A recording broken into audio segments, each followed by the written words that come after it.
노원구 세모녀 살해 사건을 수사 중인 경찰이 피해자 중 큰딸이 수개월간 피의자에게 스토킹을 당한 정황을 포착했습니다.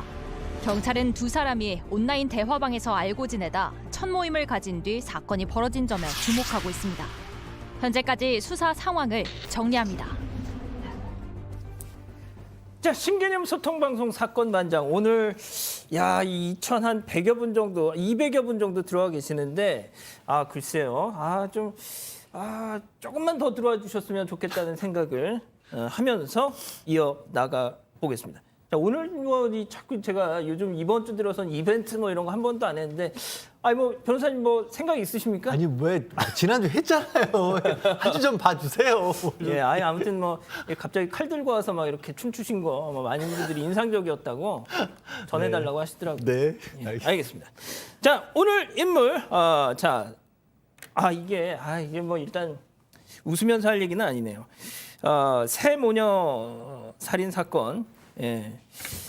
자, 일단 이 피의자 남성 경찰 조사가 이제 시작이 됐다는 소식이 들어왔네요, 지금. 네, 그렇습니다. 오늘 오전 11시 20분에 경찰이 병원을 찾아가서 피의자에 대한 체포영장을 집행했습니다. 그동안 그 피의자가 범행 현장에서 자해를 한 채 발견됐기 때문에 수사를 직접 하지는 못한 상태였습니다. 병원에 입원돼서 치료를 받았고요. 다만 지금 퇴원을 앞두고 있고 대화에도 지장이 없는 생활이 가능한 상태이기 때문에 경찰이 체포영장을 발부받아서 집행했습니다. 점심 식사 이후로 조사를 시작했다고 하니까 아마 지금 조사 중일 것 같고요. 경찰이 이제 범행 동기라든가 수법 등 그동안 조사한 내용들을 토대로 좀 피의자에 대한 조사를 심도 있게 진행할 것으로 보입니다. 경찰이 오늘 동안 최대한 많이 길게 조사하려고 한다고 입장을 밝혔는데 48시간 안에 정식 구속영장을 청구하려면 오늘 밤 늦게까지도 조사가 이어질 수 있습니다. 자, 여기서 체크포인트 바로 짚어보겠습니다. 자, 주소 말해준 적 없는데 점점점. 자, 저 지금 체크포인트 말 그대로입니다. 그러니까 이 사건에 여러 가지 좀 의문점들이 그동안 있었죠. 그중에 하나가 바로 이 피의자 남성이 피해자의 집 위치, 주소를 어떻게 알았느냐 하는 거 아니었습니까? 맞습니다. 두 사람이 이제 절친한 관계가 그러니까요. 아닙니다. 거의 모르는 사이였는데 이 두 사람 같은 경우에는 한 온라인 게임 대화방에 함께 있었다고 합니다. 이제 그 방에 이제 누가 있고 몇 명 있는지는 구체적으로 알기는 어렵지만 함께 그 모임에 소속돼 있었기 때문에 실제로 이런 그 구성원들이 한번 모이자고 해서 첫 모임을 가진 이후에 이런 사건이 발생을 했습니다. 오프라인에서 모인 다음에 이런 사건이 발생했기 때문에 실제로 이런 모임이 이루어진 이후에 이 피의자가 피해자를 이제 따라가서 집을 알아낸 것이 아닌가 이렇게 강하게 의심이 들고 있는 상황이고요. 경찰 역시 이 남성이 이 모임에 참석한 뒤 피해자인 이 큰딸의 뒤를 몰래 밟아서 자택 위치를 파악했을 가능성에 무게를 두고 수사를 이어가고 있습니다. 그러니까 지금 결국 이게 스토킹 범죄인 것으로 이렇게 가닥이 잡히는 상황인데요.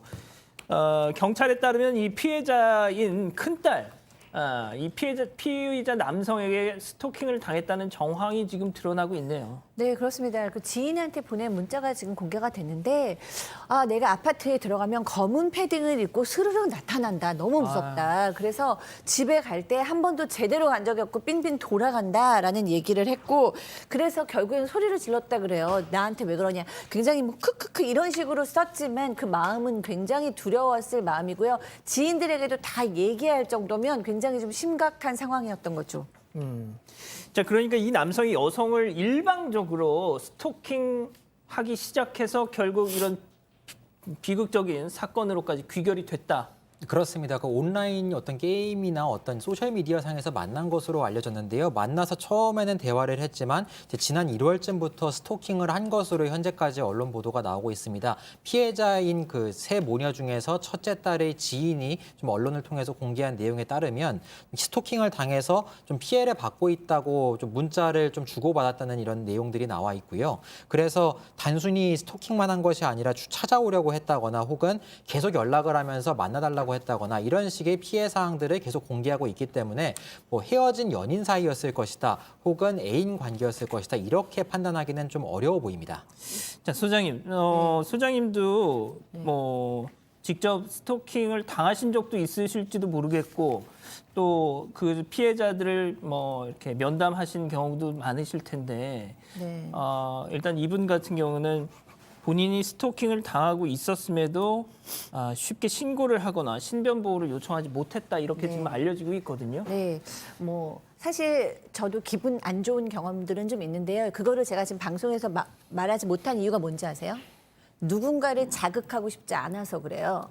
그럼 이 여성들이 누군가를 신고하지 않을 때는 어차피 신고해봤자 벌금 10만 원? 뭐 요 정도 받게 하려고 괜히 자극하고 싶지 않고 경찰서에서도 이 문제를 굉장히 내 문제처럼 해결해 준다는 신뢰가 없는 거죠. 그냥 뭐 좀 좋아서 그렇겠지 이러다 마는 거죠. 하지만 이 스토킹을 당한 후에 살인 사건으로 연결된 사례가 너무 많다라는 걸 우리가 알고 있잖아요. 그렇다면 훨씬 더 좀 진지하게 접근을 해야 합니다. 근데 변호사님 좀 그래요. 저희도 뭐 주중에 이 소식을 전해드리긴 했었는데 스토킹 범죄 처벌법이 국회를 통과해서 이제 9월부터 본격적으로 이제 시행이 되는데 이 피의자 이제 9월부터 적용이 된다면 뭐 해당 사항이 안 되는 건가요, 이건? 그러니까 스토킹 특별법으로 처벌할 수는 없습니다. 그러니까 행위를 할 때 그 법이 없었기 때문에 다만 살인죄의 그렇죠. 흡수가 돼버려서 예. 처벌의 문제는 아니고요. 그렇죠. 조금 전에 이제 박 수장이 얘기를 한 것처럼 그때는 법이 과태료 10만 원이었기 때문에 이게 신고를 하고 싶어도 신고가 들어와도 경찰 입장에서도 특별하게 다른 사정이 없는 한 강제 수사가 불가능하잖아요. 3년 이하의 징역이라든가 흉기를 이용했을 경우 5년 이하 징역까지 지금 스토킹 처벌법이 처벌할 수 있기 때문에 그러면 수사기관이 나설 수가 있고 그리고 상대방 이제 이 범인 같은 경우도 함부로 행동하지 못했을 수도 있거든요. 그러니까 정말 혹시 막을 수도 있었던 범죄를 못 막은 게 아닌가 하는 안타까움이 있는 거죠. 자, 지금 이 신상공개 촉구 국민청원이 정말 빠른 속도로 증가하더니 어제 저녁에 22만 명 돌파를 했다는 소식.